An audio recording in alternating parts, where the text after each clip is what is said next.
Hello, this is Brodor.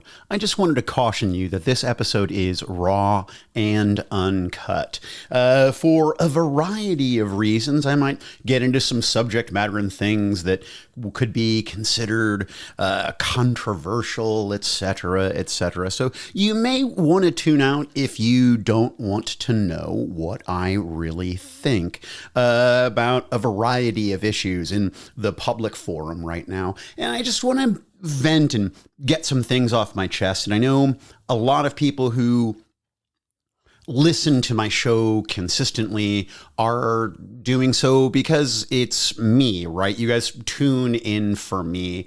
And I gotta tell you, I've got some shit on my chest that I just want to get off. And if you do not want to hear it, this is your opportunity to punch out and tune in another time. I'm hoping to get back to some regular release scheduling soon, but that's one of the things I'm going to talk about in this episode as to why I have not been as consistent as I should be. But before you go, those of you who are tuning in, thank you so much. I really appreciate it. I would love for you to tell your friends and etc., loved ones, other gamers about the show. But without further ado, here comes the WashingCon DC Why We Game review.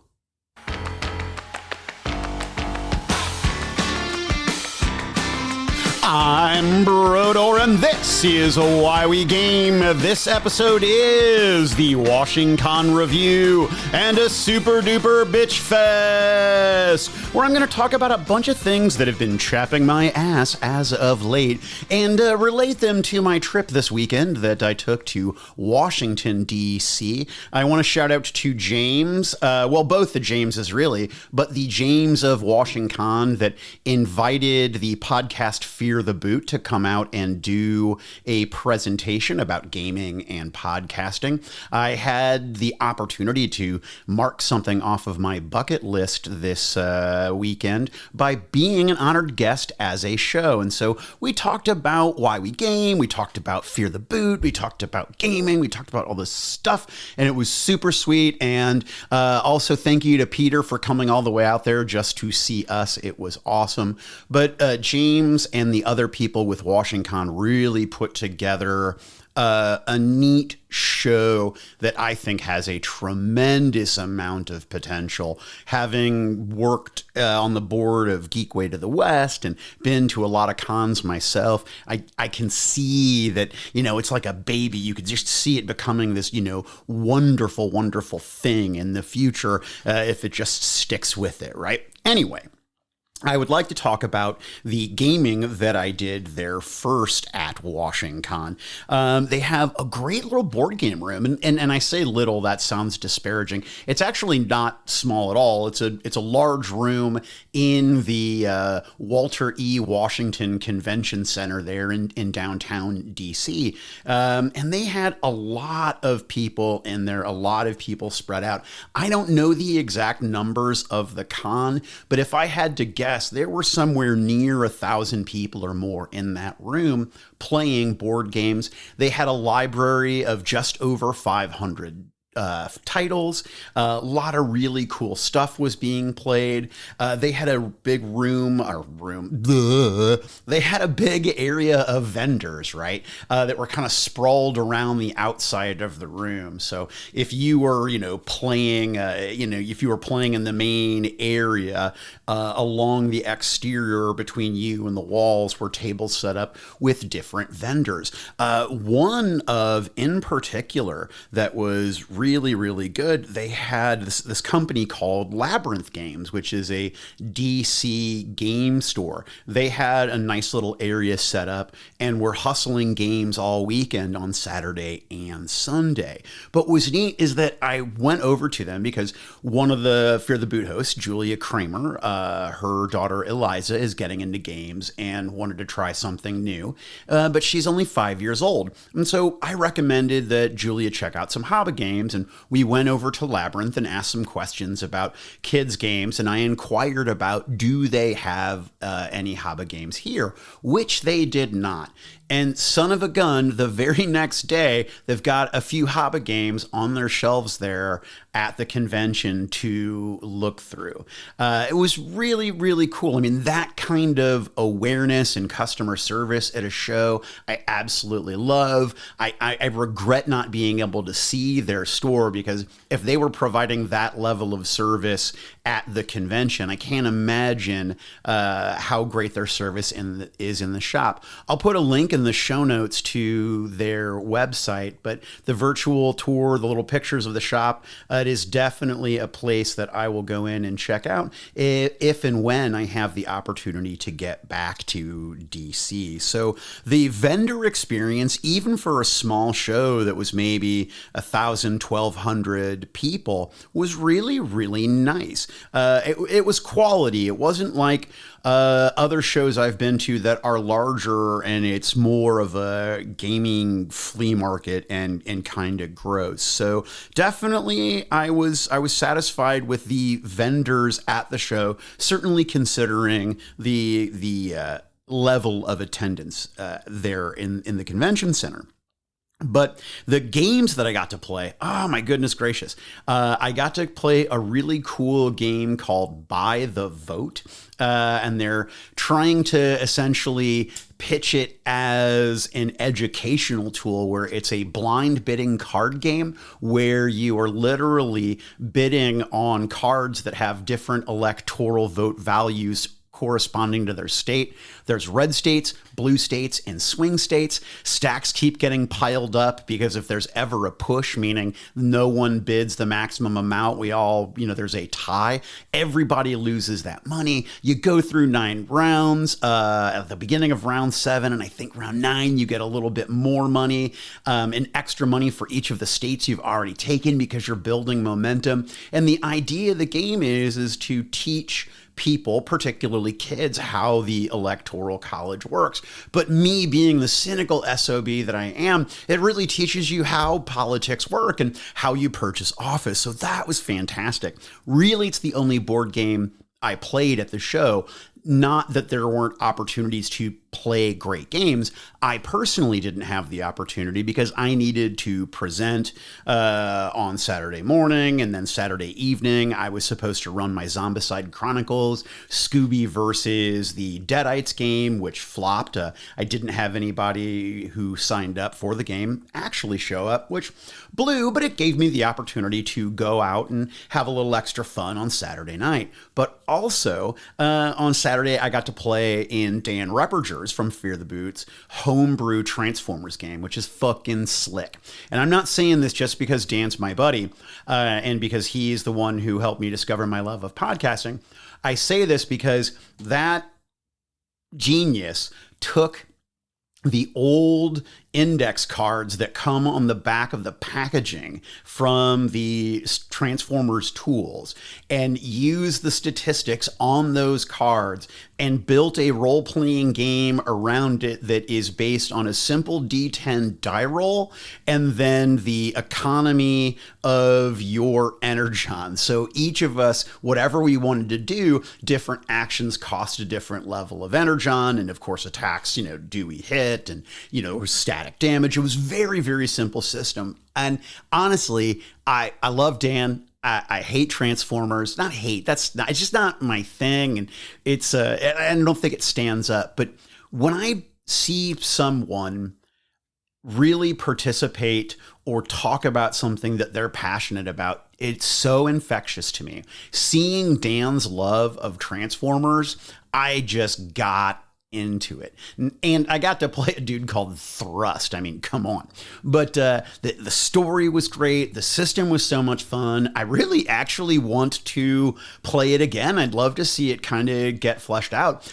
We did, because it's a con game, we were the bad guys and we were all Decepticons. But I'd love to do it as Autobots so I can, help people and fight the bad guys. And it was really, really a great time.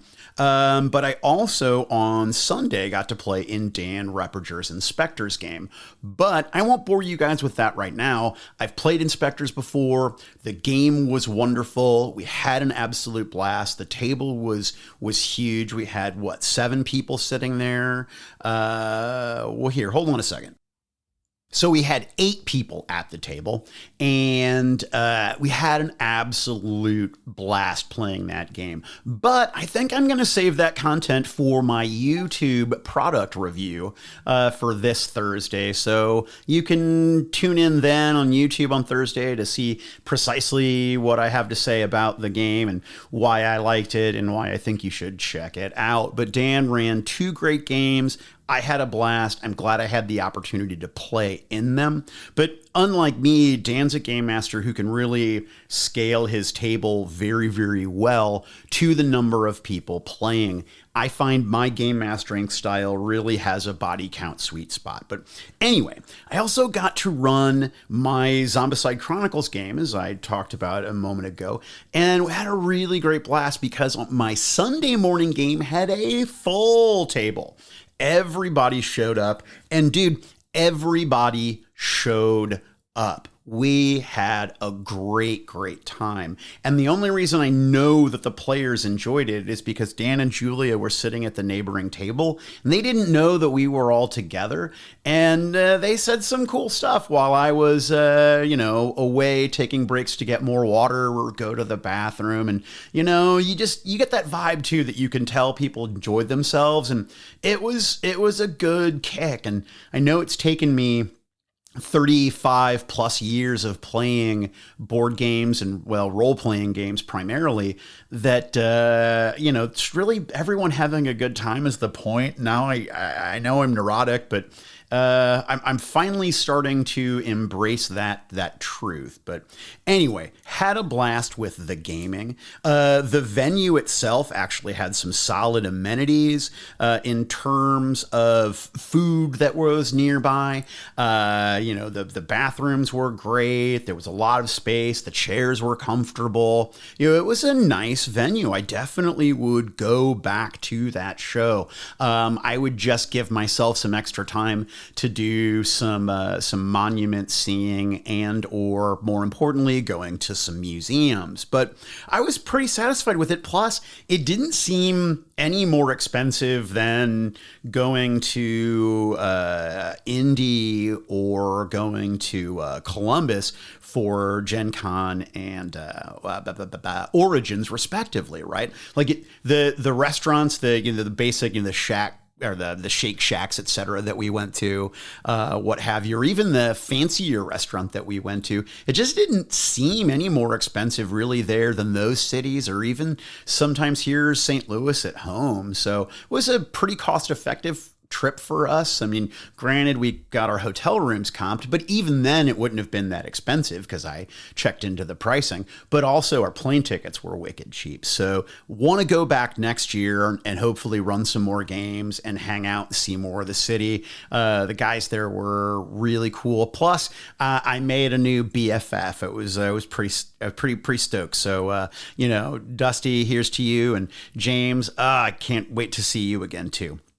But the most amazing thing that we came across was a sign right when you walked into the convention center. It was absolutely amazing. And it said, masks optional. Which meant that everybody got to do what they thought was right for them. You got to wear your mask, or you didn't have to wear your mask. It was wild to see that occurring, particularly, in the nation's capital, that here we are, the place that, houses the Constitution, and here you are, free to choose. It was pretty wild to see. I did not expect that. So overall, great show. Now, of course, the convention center or portions of the building, well, you know what? Let me just get into that because I also want to talk about the cons, the things that I didn't like about the con or that I didn't like about DC in particular, man, because I got to tell you, I am not a city person. Cities fucking lick. And, it's not the homeless. In fact, I'm quite all right, certainly after my experiences that I had in Columbus last year. I have a very different perspective about the homelessness issue than I used to.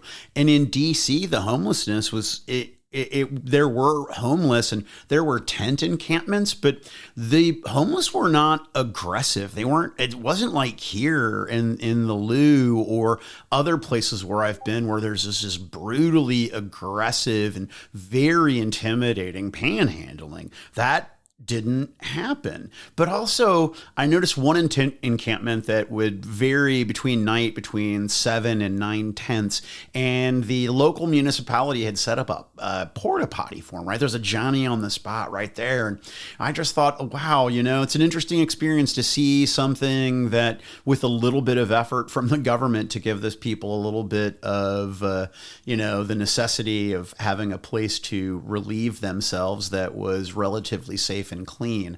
That made such a huge impact on me in terms of, just thinking a simple thing that we could do that would be relatively cheap. But I don't want to say that I got all weird and hippy dippy, because I did not. I just, being someone who struggles with mental illness, I have a sympathy or empathy more for people who are also struggling for their own reasons. But city living totally fucking licks, man.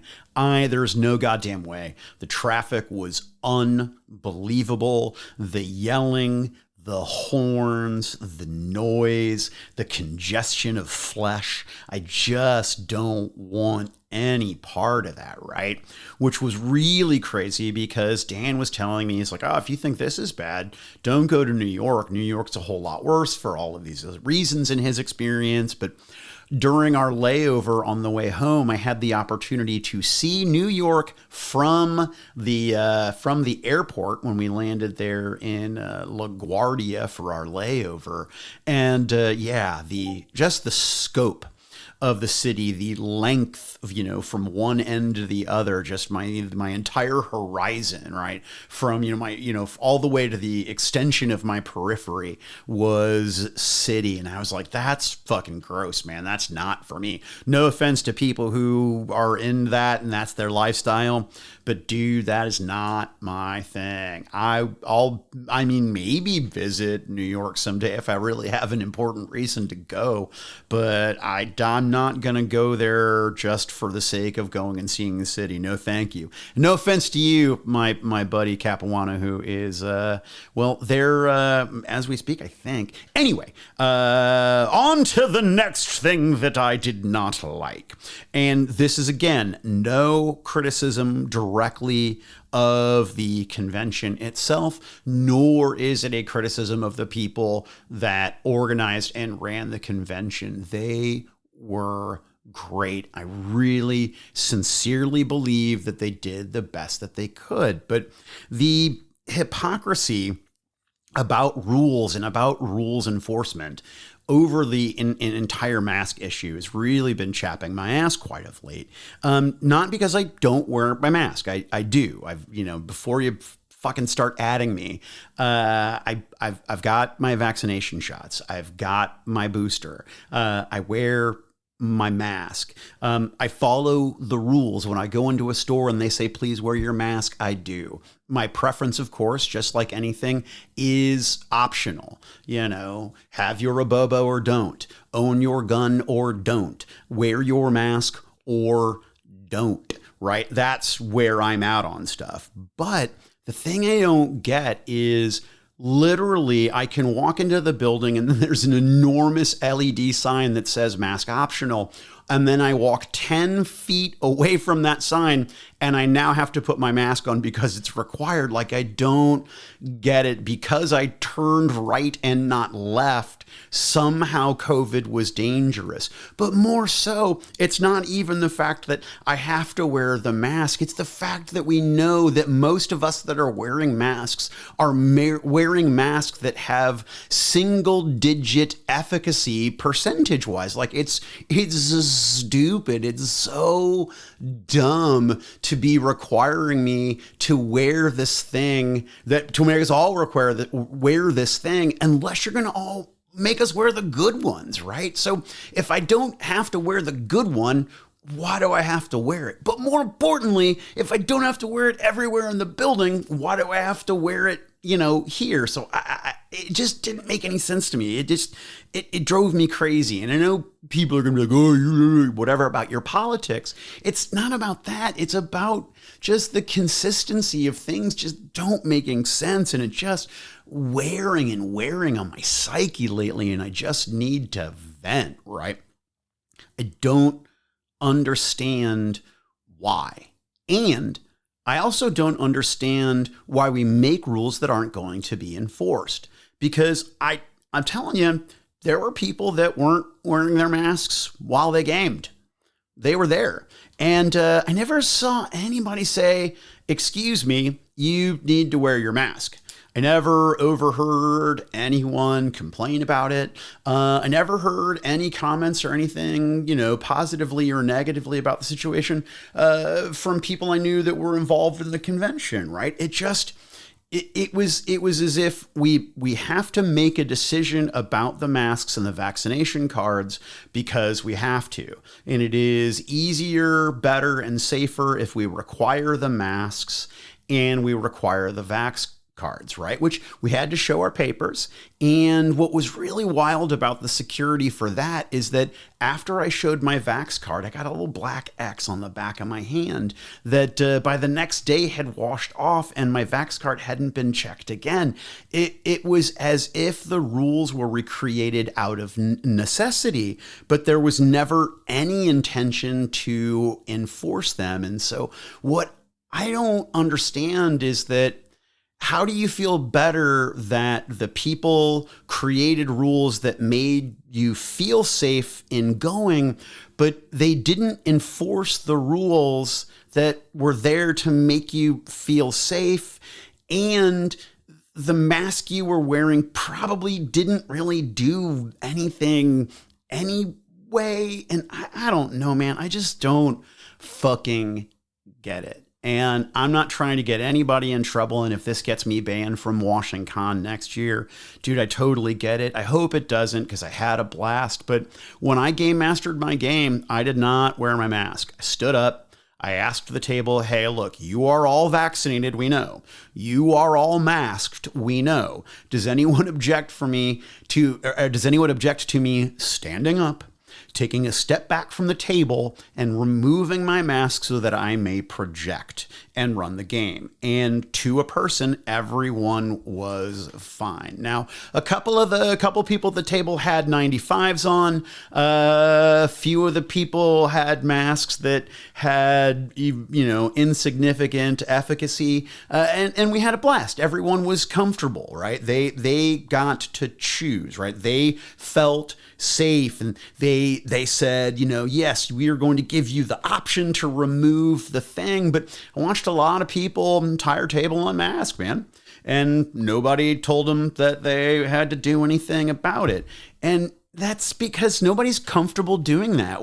Even when the mask regulations were in place and you would go to stores, very few people were comfortable enforcing that rule. And so if, I can wear it underneath my nose and that counts as wearing it, or if I'm not wearing it, no one's going to stop me and say, excuse me, human, would you please put your mask on? What's the fucking point?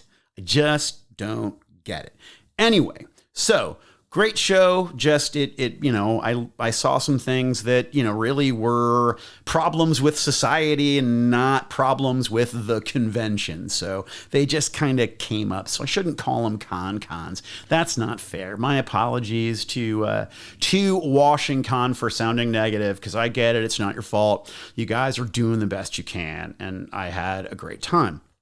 Now, I want to talk about one more thing, and it's weird, right? Because I'm not big on social media in terms of the posting all the time and doing my TikTok and yada, yada, yada. This show really, for me, is about talking to people in the industry. And I've just been so depressed lately I just haven't had the energy to pursue other people, to track down interviews. I just haven't found my passion for it. But I will say this, that my trip this weekend to WashingCon and speaking to people who listen to Fear the Boot and listen occasionally to my interview show, and that I got to game with and hang out with, they really gave me some great advice about why I should stick with it, and, and really having a firmer understanding of why I started to do this in the first place. So to those few people who gave me some kick-ass advice, man, thank you very, very much. But it also, it really, something weird happened to me, because I know I need to use social media to a degree if I want to generate some sort of revenue or income from doing podcasting.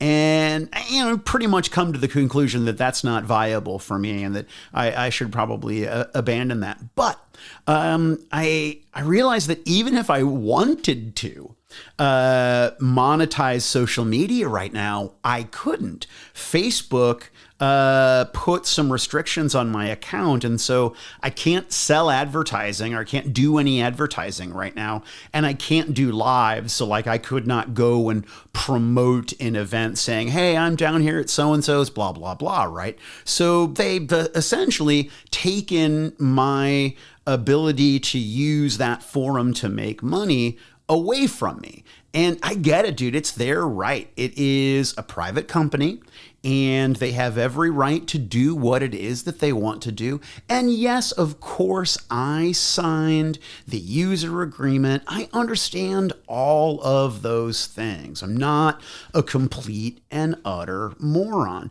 But I've been kind of going back and forth with some people about it on social media, and I have to say, I'm surprised that this happened to me. Number one, because it was for a meme that I posted over 2.5 years ago, right? Like, I just log on to Facebook and hey, your account's restricted. So I clicked on it and to try to investigate how it's restricted and why.